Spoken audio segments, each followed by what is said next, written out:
भारत माता की वंदे वंदे। आज इस विकसित भारत संकल्प यात्रा के कार्यक्रम में उपस्थित इस कार्यक्रम की मुख्य अतिथि भारतीय जनता पार्टी की क्षेत्र अध्यक्ष जनजाति मोर्चे की आदरणीय शारदा सिंह खरवार जी, इस ब्लॉक के यशस्वी ब्लॉक अध्यक्ष लोकप्रिय नेता आदरणीय मान सिंह गौड़ जी, इस भारतीय जनता पार्टी के इस मंडल के यशस्वी अध्यक्ष छोटे भाई प्रभाकर गिरी जी, इस मंडल के महामंत्री प्रखर वक्ता आदरणीय प्रदीप सिंह राणो जी,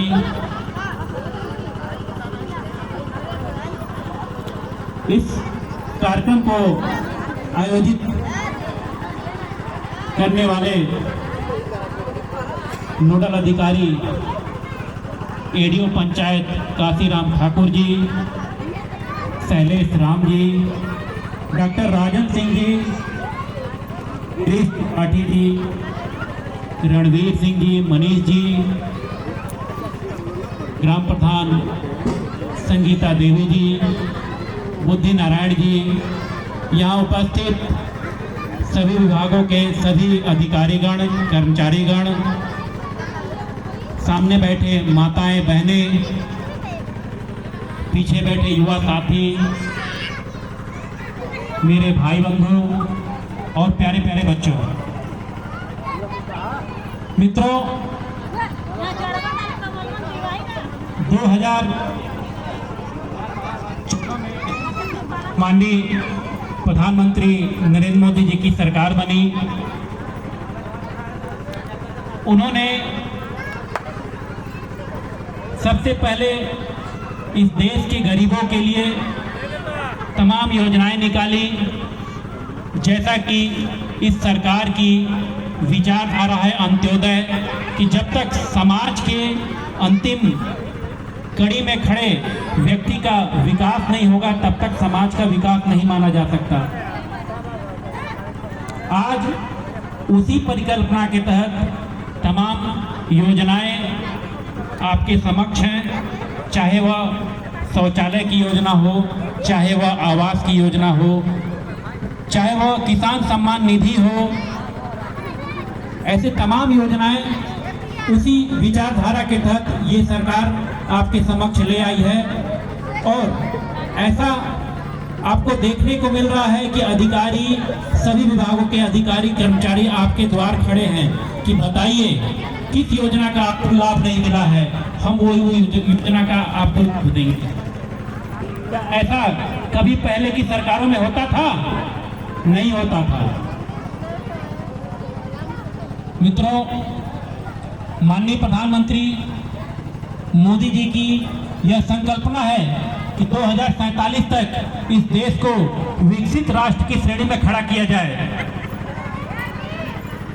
आज भारत विश्व का नेतृत्व कर रहा है, विश्व का 5वां सबसे बड़ा अर्थव्यवस्था बन चुका है, और यह प्रण है कि हम इसे विश्व की तीसरी बड़ी अर्थव्यवस्था कर दिखाएंगे। लेकिन यह कब होगा? यह हमारा देश विकसित राज्य कैसे बनेगा, विकसित देश कैसे बनेगा, जब तक आप सबका विकास नहीं होगा।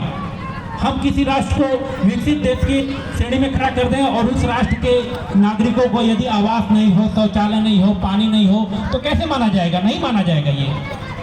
तो इसीलिए माननीय प्रधानमंत्री ने, मोदी जी ने कहा कि पहले इस देश को के सभी निचले तबके के लोग हैं उनका जीवन स्तर उठाना होगा। इसीलिए ये तमाम योजनाएं चल रही हैं। आज पूरे देश में प्रधानमंत्री शहरी आवास योजना और ग्रामीण आवास योजना को मिलाकर लगभग 4 करोड़ आवास दिए जा चुके हैं, जिसमें 3 करोड़ आवास के लाभार्थी गृह प्रवेश कर चुके हैं। मित्रों, ऐसा नहीं है कि पहले की सरकारों में योजनाओं का अभाव था, लेकिन उनमें वो भाव नहीं था कि आपकी सेवा कर सके, आपको लाभ पहुंचा सके। आपको ध्यान में होगा पूर्व प्रधानमंत्री राजीव गांधी ने भी स्वीकार किया कि पहले की योजनाओं का जो लाभ आता था, धन आता था, वो लाभार्थी तक पहुंचते पहुंचते 1 रुपया का 15 पैसा हो जाता था। लेकिन आज जब हम खाते खुल चुके हैं और एक एक लाभार्थी के खाते में डायरेक्ट पैसे भेजे जा रहे हैं, चाहे वो शौचालय हो, वो आवास योजना हो, एक खाते में भी है। कोई बिचौलिया नहीं है, कोई दलाल नहीं है। इस संकल्पना को धरातल पे लाया माननीय प्रधानमंत्री नरेंद्र मोदी जी ने। मित्रों, हमारे भाई ने बताया कि फ्लोरोसिस की समस्या इस क्षेत्र में, चूंकि औद्योगिक क्षेत्र है, हर घर तमाम ऐसे ग्रामीण क्षेत्र हैं जहां पर पानी की अति समस्या है। ये औद्योगिक क्षेत्र होने के कारण कल कारखानों का दूषित पदार्थ पानी में मिलता है, जिसके कारण वो दूषित पानी पीने से हमारे बच्चे फ्लोरोसिस नामक बीमारी से ग्रसित हो जाते थे, जिससे बच्चों की हड्डियां टेढ़ी मेढ़ी हो जाती थी, लोग चल नहीं पाते थे। इस प्रश्न को सांसद छोटेलाल खरवार जी ने संसद में उठाया था कि ये हमारे सोनभद्र की गंभीर समस्या है फ्लोरोसिस। माननीय प्रधानमंत्री नरेंद्र मोदी जी ने इस विषय को गंभीरता से लिया और हर घर नल योजना का शुरुआत किया, जिसे मिर्जापुर और सोनभद्र में प्राथमिकता से शुरू किया गया।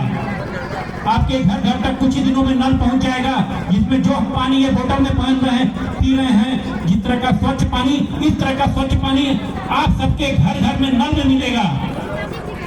इस संकल्पना को धरातल पर ले आने वाले माननीय प्रधानमंत्री नरेंद्र मोदी जी हैं। मित्रों, आप सभी के एक वोट से ये सब कार्य हो रहा है। ये आपने मोदी जी को वोट दिया है, आपने वोट दिया है, तब जाके ये कार्य हो रहा है। नहीं तो पिछली सरकारों की तरह इन सब समस्याओं को कोई संज्ञान में लेने वाला नहीं था। मित्रों, कहने को तो बहुत सारी बातें हैं, हमारे अतिथिगण यहाँ बैठे हुए हैं, तो